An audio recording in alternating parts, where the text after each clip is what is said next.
My name is Michael Fakhri, and I am the UN Special Rapporteur on the Right to Food. This means that the UN has authorized me to be the leading independent expert on the right to food and nutrition. Members of the Committee on World Food Security, the CFS, are going into the next round of negotiations for the voluntary guidelines on food systems and nutrition.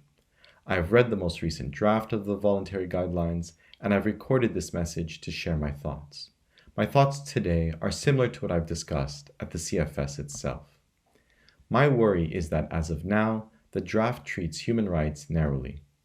The draft does not reflect how human rights actually operate. Also, the draft is inconsistent in how it uses human rights.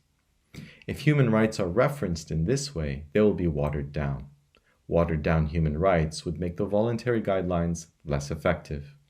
It also means that the guidelines would be less likely taken up by governments, international organizations, and civil society. Let's think about relevant international organizations that would help put these guidelines into operation. Human rights are central to the workings of UN Nutrition and UNICEF. The right to health is in the WHO's constitution, and the right to food is in the FAO's constitution. Human rights also give the CFS and its policy instruments legitimacy. Human rights are part of the CFS's success in the past decade. If you do not take human rights seriously, you are in effect not taking the CFS seriously. Now, there's a perception that because of the Food Systems Summit, which will be held this fall, that the guidelines negotiations must finalize as soon as possible.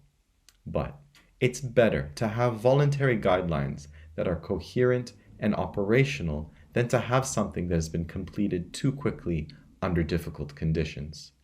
The Food Systems Summit leadership is working hard and fast, but they are still developing the specific goals and outcomes of the summit. So, the summit's final achievement is still in question. Also, COVID-19 is not on the summit's agenda. Whereas, if the world has voluntary guidelines on food systems and nutrition that are firmly grounded in human rights, governments and people would have a new tool to fight the hunger crisis created by the pandemic. As we all know, people's strength and health depend on their food and environment. To understand nutrition as part of a food system, we must understand the importance of the whole system of rights that includes people's right to food, health, water, and the environment. If the voluntary guidelines clearly and consistently rely on human rights, this can empower people to have more control over their own health, their own environment, and their own communities.